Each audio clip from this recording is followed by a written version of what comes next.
Hari ini, mari kita mempelajari firman Tuhan dengan kubah bertajuk Pusat Alam Semesta dan Alkitab ialah Tuhan. Semua firman 66 buah buku Alkitab direkodkan oleh Tuhan melalui para nabi dan rasul pada setiap zaman. Kita perlu faham kehendak Tuhan yang mendalam melalui Alkitab. Alkitab mengajar kita sebab manusia datang ke bumi ini. Tempat yang akan kita pergi. Dan kita tidak akan binasa di bumi ini. Tetapi kembali ke dunia asal selepas mati.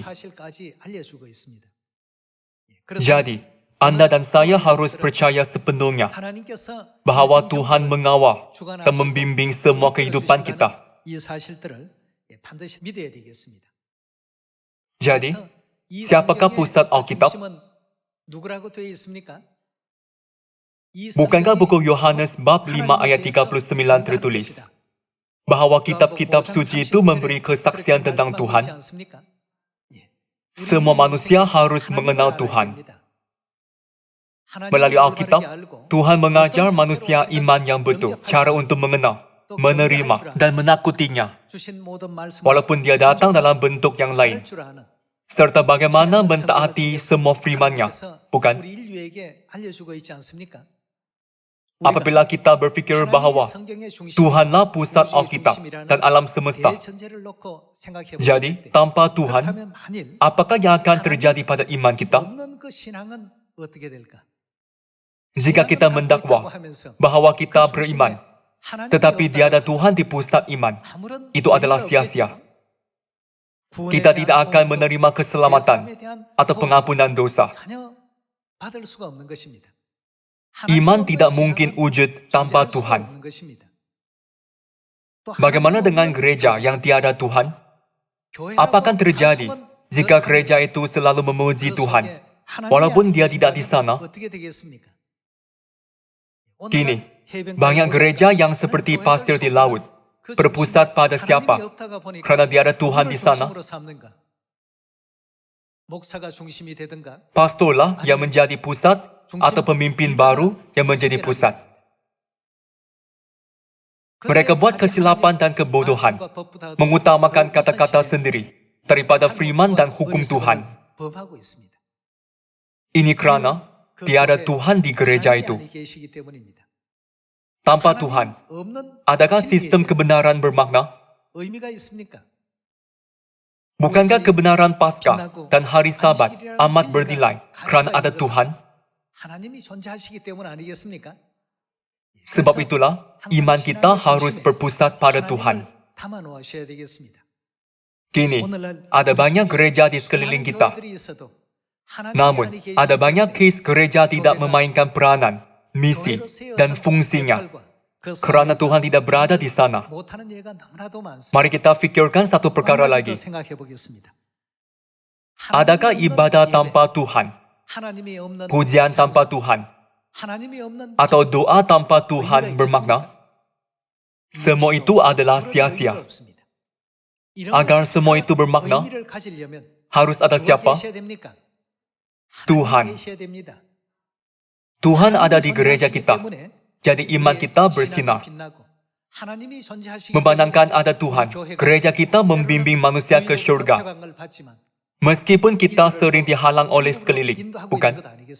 Semua ini kerana kita ada Tuhan. Kalau begitu, bukankah kita perlu memahami baik-baik tentang Tuhan yang bersama dengan kita? Mari kita lihat buku Hosea bab 6 ayat 6. Buku Hosea bab 6 ayat 6 tertulis, sebab aku menyukai kasih setia dan bukan korban sembelihan, dan menyukai pengenalan akan Tuhan lebih daripada korban-korban bakaran. Alkitab mengajar bahawa Tuhan ingin manusia mengenal Dia. Banyak orang di dunia fokus pada bumi, mencari-cari benda duniawi, melaburkan masa, wang, dan usaha untuk mendapatkannya sepanjang hayat. Tentang hal untuk mengenal Tuhan, mereka berkata pula, "Tiada masa, saya sibuk." Beginilah, mereka ambil arah yang salah dan hilang peluang untuk kenal Tuhan. Kalian semua, adakah sesiapa dilahirkan dengan berfikir, "Aku mahu menjadi kaya semasa hidup di bumi"? Sejak dilahirkan, banyak orang di dunia mewarisi fikiran, "Aku mesti memperoleh banyak harta benda."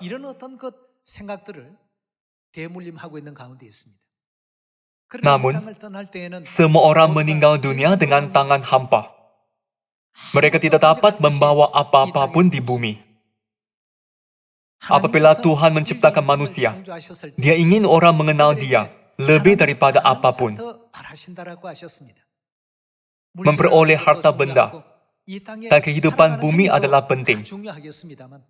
Namun, akhirnya, apabila kita pulang ke syurga, fikirannya lebih besar haruslah, adakah kita hidup dengan mengenal Tuhan sebetulnya, menakutinya, dan mematuhi firman-Nya?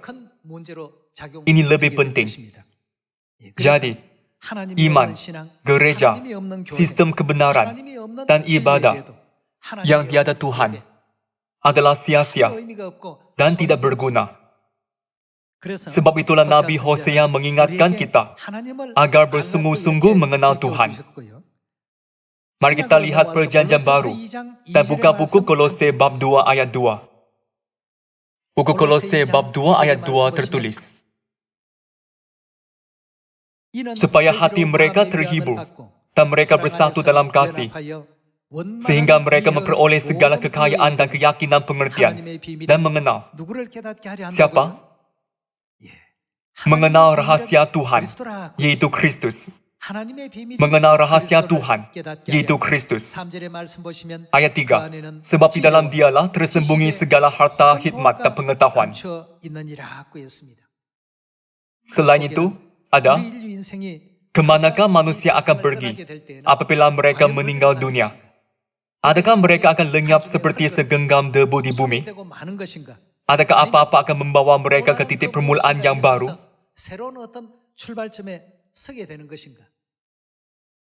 Semua harta, hikmat, dan pengetahuan ini tersembunyi di mana? Alkitab berkata bahwa semuanya tersembunyi dalam Kristus, yang yaitu rahasia Tuhan. Kini, bilangan orang yang mendakwa sendiri percaya Tuhan adalah sebanyak pasir laut.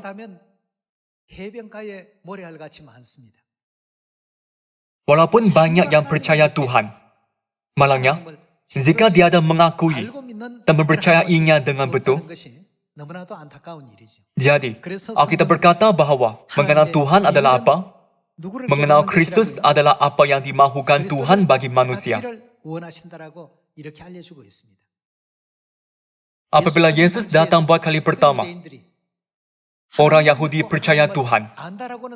Mereka mendakwa tahu Tuhan dan Alkitab, tetapi gagal mengenal Kristus yang datang ke bumi.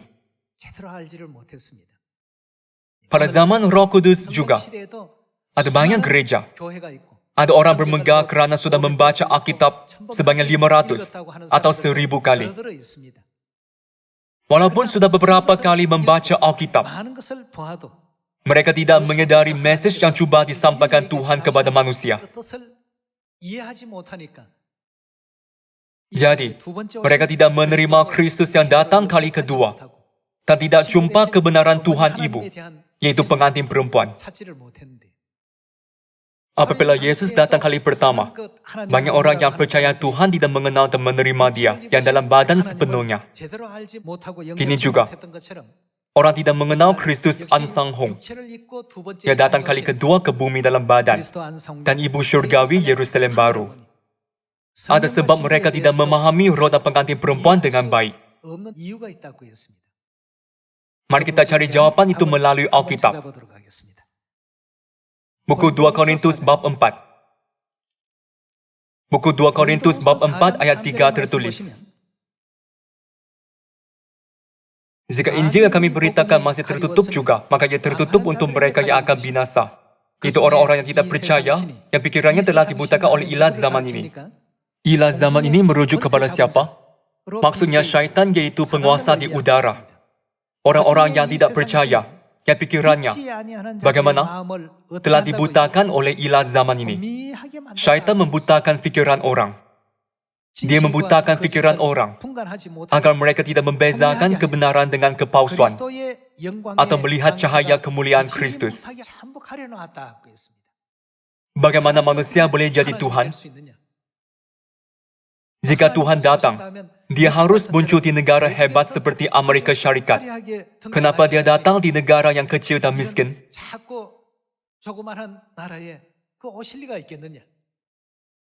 Mereka menyatakan pikiran seperti itu. Di sebalik ini, ada kerja ilah zaman ini,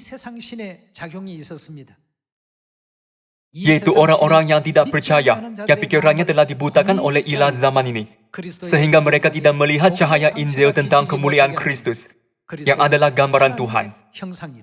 Ayat 6. Sebab Tuhan yang telah berfirman, dari dalam gelap akan terbit terang. Ia juga yang membuat terangnya bercahaya di dalam hati kita, supaya kita beroleh terang dari pengetahuan tentang kemuliaan Tuhan, yang nampak pada wajah Kristus. Ilah zaman ini membutakan mata manusia. Namun, Tuhan membuka mata kita dan biar kita melihat. Apabila Yesus bertanya kepada murid-murid, kata orang, siapakah aku ini? Jawaban mereka ialah, ada yang kata salah seorang nabi, ada yang berkata Yeremia, ada yang mengatakan Elia. Yesus bertanya, apa katamu, siapakah aku ini? Petrus jawab, engkau adalah Mesias, anak Tuhan yang hidup. Jawab Yesus, berbahagialah engkau Simon bin Yunus, sebab bukan manusia yang menyatakan itu kepadamu, melainkan Bapamu yang di syurga. Kalian semua mengenal Tuhan ialah nasib dan kebahagiaan terbesar. Kita harus berpahaman betul tentang Tuhan, yaitu pusat alam semesta dan Alkitab. Bukankah ini satu-satunya jalan bagi kita untuk layak memasuki dunia kekal yang dibuka oleh Tuhan? Sebab itulah musuh kita, iblis, yaitu ilah zaman ini, selalu membutakan fikiran manusia. Bagaimanakah anak tukang kayu boleh menjadi Tuhan? Orang ini tidak belajar, jadi bagaimana dia dapat baca kitab suci? Mereka memperolok-olok, mengejek, dan memfitnah Yesus dengan berbagai perkataan, serta membutakan fikiran orang. Namun, sama seperti dia mengajar Rasul Petrus, Yohanes, dan Paulus pengenalan betul tentang Tuhan, kini, dia membuatkan cahaya pengetahuan tentang kemuliaan Bapa dan Ibu Syurgawi bersinar atas kita. Sebab itulah, kita dapat berkata seyakinnya, Bapa An Sang Hong ialah Tuhan kita, dan Ibu Syurgawi Yerusalem Baru ialah Ibu Rohani kita, bukan? Semua orang di dunia membaca 66 buah buku Alkitab yang sama. Namun, ilah zaman ini menutupi dunia ini dengan kegelapan. Apabila kita melihat masa kedatangan Yesus yang kali pertama 2000 tahun lalu, ada banyak pemimpin agama mendakwa percaya Tuhan. Mereka mempunyai semua kuasa, kekuasaan, dan pengaruh duniawi atas gereja. Walaupun memiliki semuanya itu, apakah yang mereka buat apabila Tuhan datang? Mereka tidak mengenalnya. Mereka menyalibkan Tuhan yang disembah. Mereka meludahinya, mengambil batu untuk memukul dia. Mereka mengucapkan jenis-jenis ejekan tanpa ragu-ragu. Semua ini kerana ilah zaman ini membutakan fikiran dan membuatkan mereka keliru.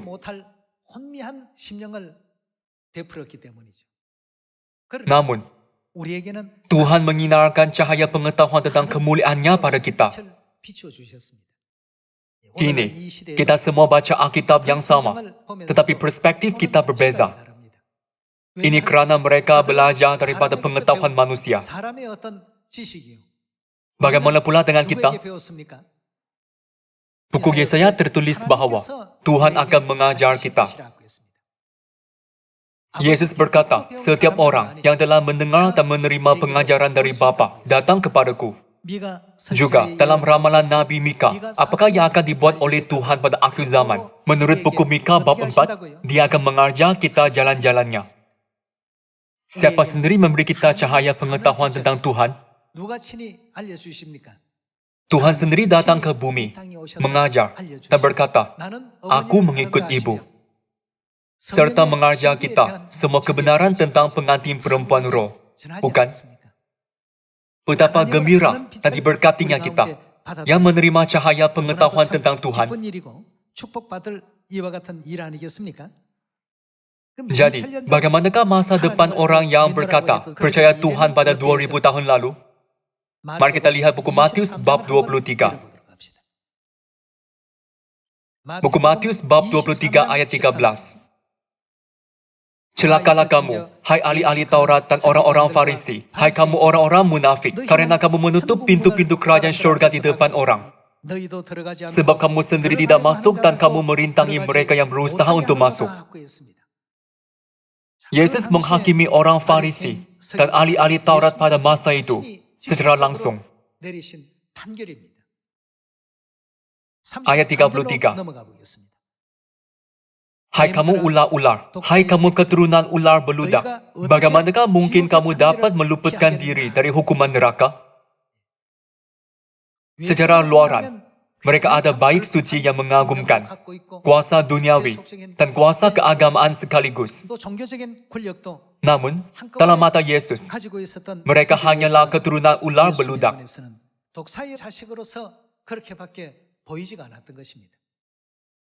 Mereka tidak berkata kepada Yesus, Engkaulah Kristus, pusat alam semesta.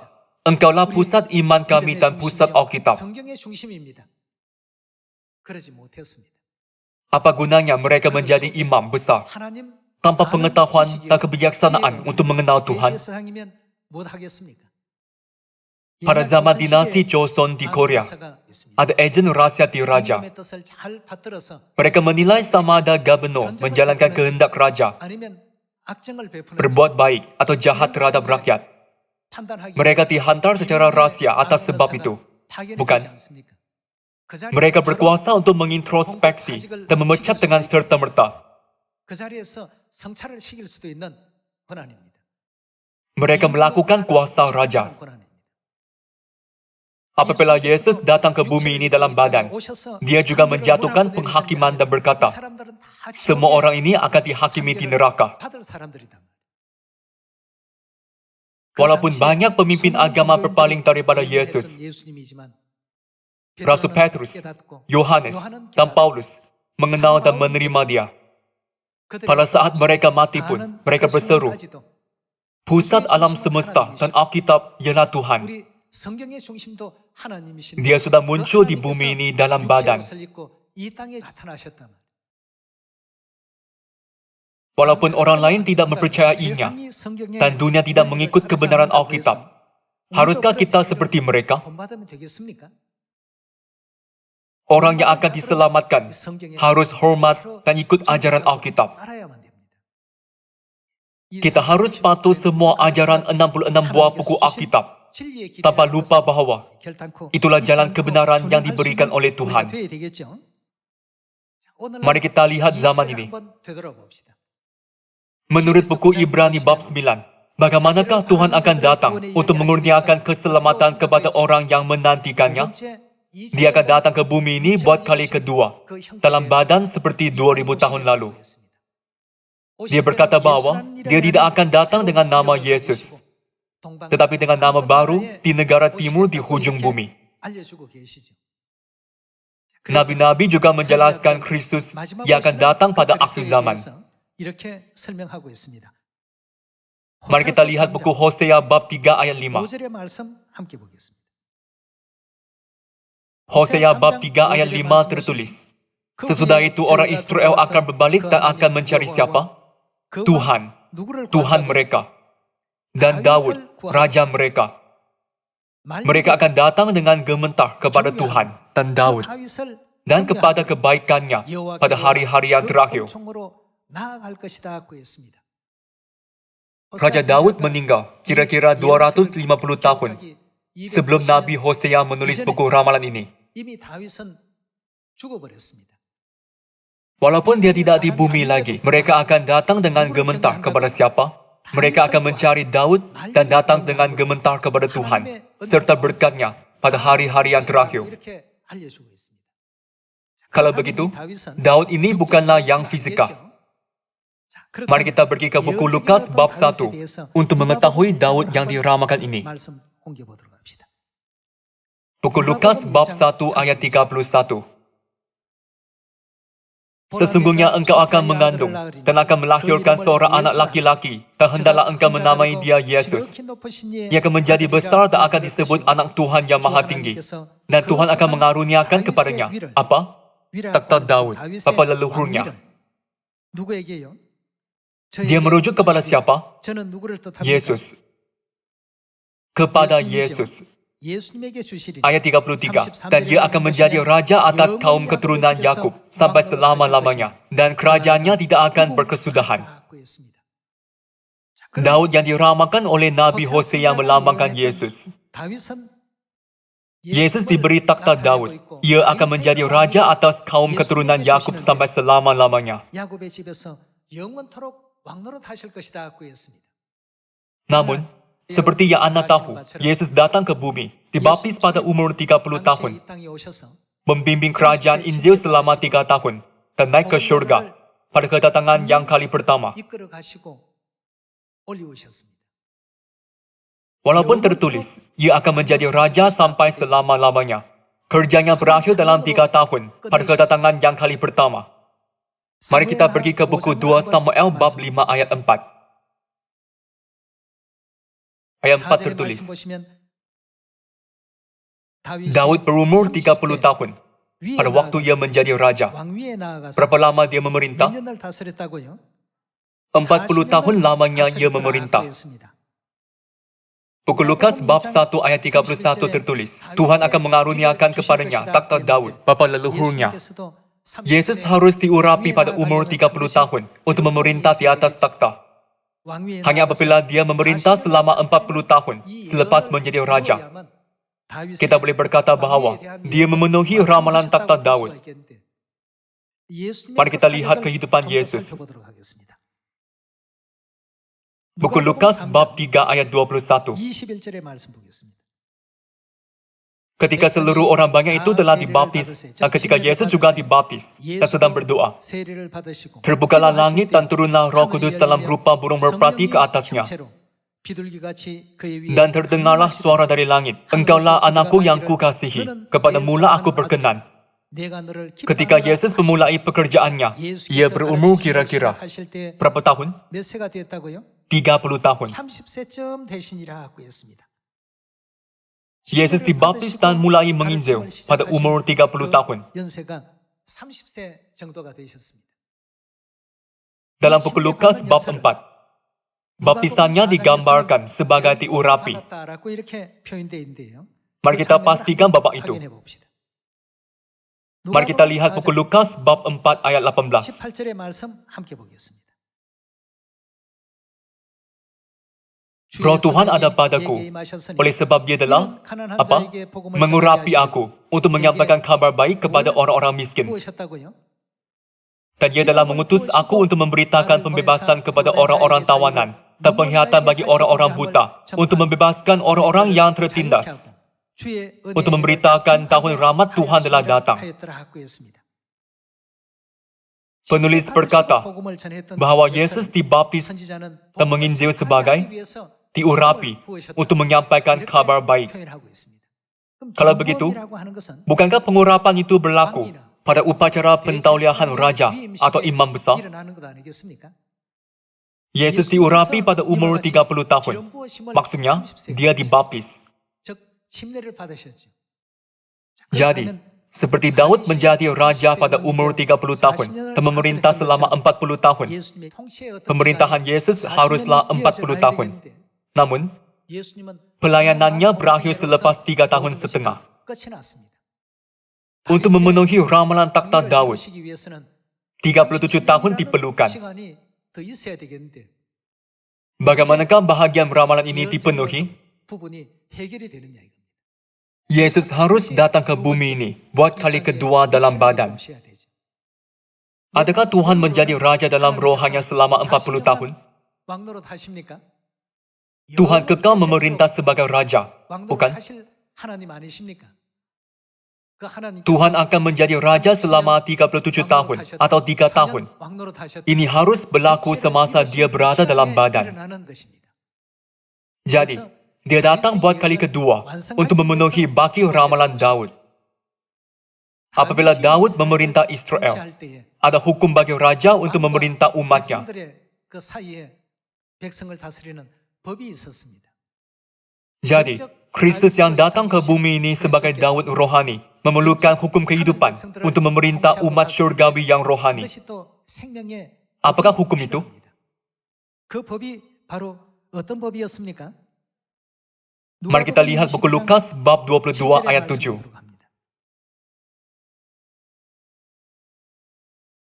Maka tibalah hari raya roti tidak beragi, yaitu hari di mana orang harus menyembelih domba Paskah. Lalu Yesus menyuruh Petrus dan Yohanes, katanya, pergilah, persiapkanlah perjamuan Paskah bagi kita supaya kita makan. Babak dalam bab 22 adalah tentang Paskah. Ayat 19. Lalu ia mengambil roti, mengucap syukur, memecah-mecahkannya dan memberikannya kepada mereka. Katanya, inilah tubuhku yang diserahkan bagi kamu. Perbuatlah ini menjadi peringatan akan aku. Demikian juga dibuatnya dengan cawan sesudah makan. Ia berkata, cawan ini adalah apa? Perjanjian baru oleh darahku yang ditumpahkan bagi kamu.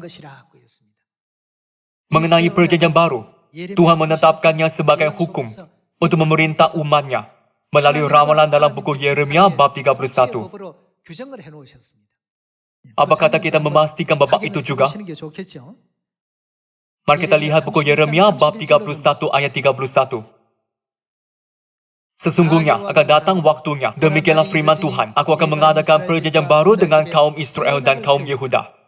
Yesus berkata apa dalam buku Lukas bab 22 ayat 20? Cawan ini adalah perjanjian baru oleh darahku yang ditumpahkan bagi kamu. Nabi Yeremia meramalkan perjanjian baru dan Yesus memenuhi ramalan tersebut. Ayat 33. Tetapi beginilah perjanjian yang kuadakan dengan kaum Israel sesudah waktu itu. Demikianlah firman Tuhan. Aku akan menaruh Taurat siapa? Tauratku. Sama seperti Daud ada hukum apabila dia memerintah umat Israel. Tuhan menubuhkan hukum perjanjian baru dengan umatnya. Dan dia memanggil itu Tauratku. Aku akan menaruh Tauratku dalam batin mereka dan menuliskannya dalam hati mereka. Maka aku akan menjadi siapa? Tuhan mereka. Dan mereka akan menjadi umatku. Harus ada hukum pemerintahan antara Kristus yang diramalkan sebagai Daud dengan umat. Nabi Yeremia mengajar bahwa itulah hukum perjanjian baru. Kristus memimpin kerajaan Injil selama 3 tahun dan memerintah umatnya dengan hukum perjanjian baru pada kedatangan yang kali pertama. Kalau begitu, dia akan memerintah dengan hukum apa selama 37 tahun lagi? Sudah tentu, hukum perjanjian baru. Jika dia memerintah kerajaan Injil dengan hukum perjanjian baru, apabila dia datang kali pertama, bukankah dia harus datang sekali lagi dengan hukum perjanjian baru dan memenuhi ramalan? Aku akan menjadi Tuhan mereka, dan mereka akan menjadi umatku. Siapakah Daud itu yang memimpin kerajaan Injil selama 37 tahun dengan hukum perjanjian baru? Kristus Ansang Hong. Sebab itulah Tuhan berkata, aku akan membimbing semua anak Sion ke kebenaran dengan hukum perjanjian baru.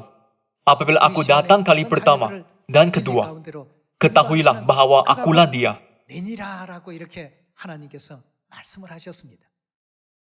Jadi, Nabi Yesaya menulis dalam buku Yesaya bab 25, apabila Anda melihat dia meniadakan maut untuk seterusnya dengan anggur tua, yaitu anggur perjanjian baru, janganlah fikir apa-apa lagi. Siapakah dia?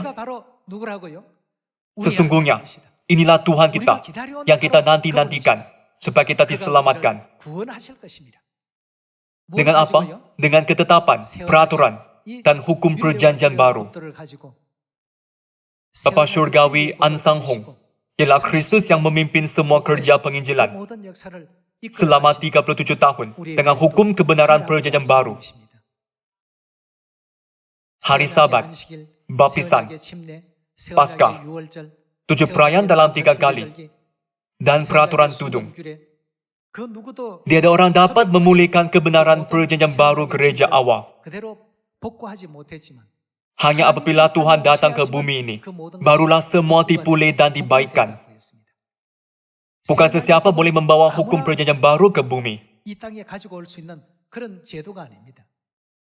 Ialah zaman ini telah membutakan minda semua orang. Walaupun Tuhan datang ke bumi ini, manusia tidak menerima Dia sebaiknya. Daripada bersyukur atas rahmat-Nya, mereka berkata-kata seperti, kenapa kami perlu begitu susah pada hari ini? Kenapa hidup ini begitu menyakitkan? Ini adalah kerana cahaya untuk mengenal kemuliaan Tuhan belum cukup ditunjukkan kepada mereka. Alkitab dan para Nabi telah menyinarkan cahaya pengetahuan tentang kemuliaan Tuhan pada kita. Bukankah kini kita semua datang ke kebenaran Paskah Perjanjian Baru yang dulu dimusnahkan? Bukankah kita menyambut hari Sabat Perjanjian Baru sepenuhnya? Ada orang bertanya, tidakkah gereja SDA menyambut hari Sabat? Namun, hari Sabat mereka bermula dari hari Jumaat. Itu bukanlah hari Sabat yang lengkap. Tuhan memulihkan kebenaran Perjanjian Baru, menjalani kehidupan Daud sepenuhnya, dan membimbing kerajaan Injil Perjanjian Baru. Tolong ingat Bapa yang datang dengan nama Yesus buat kali pertama, serta dengan nama baru Kristus Ansang Hong buat kali kedua, dan membimbing kerajaan Injil. Tolong jangan lupa firman kebenaran yang ditinggalkan oleh Bapa. Aku mengikut Ibu. Apabila Bapa dan Ibu, yaitu Roh dan pengantin perempuan memanggil semua manusia, datanglah kepadaku. Saya harap kalian tidak teragak-agak, tetapi bersungguh-sungguh lari kepada mereka. Dengan ini, saya tamatkan khutbah hari ini. Sekian, terima kasih.